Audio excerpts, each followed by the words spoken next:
When preparing for a medical exam or viva, one subject that students often find confusing but extremely important is research and publication ethics.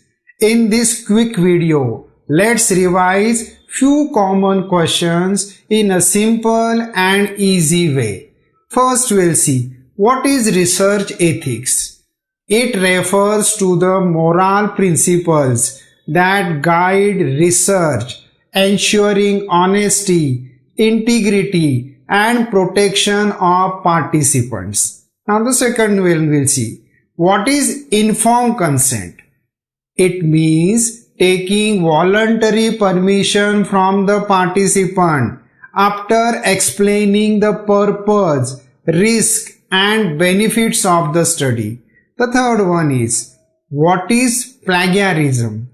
It is using someone else's idea or words without giving proper credit, one of the most serious academic offenses. The next question is fabrication and falsification.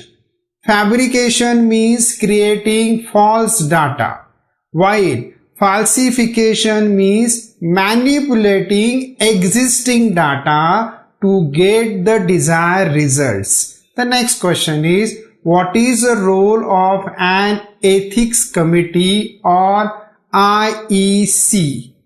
It reviews research proposals to ensure the safety, rights, and well-being of the participants.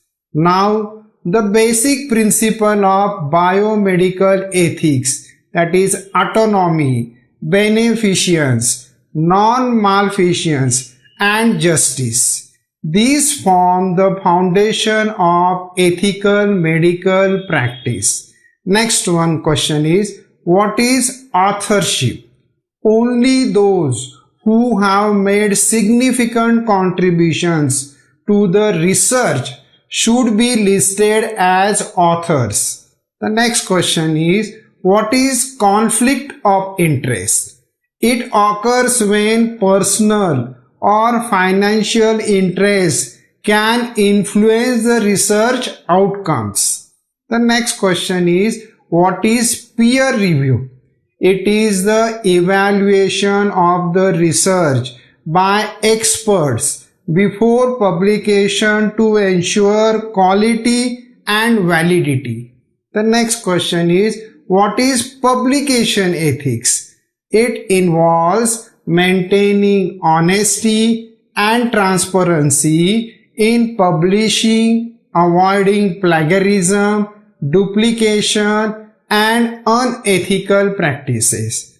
Now in conclusion, if you found this video helpful, then don't forget to revise these concepts regularly. They are not just for the exams, but for becoming a responsible researcher. Thank you.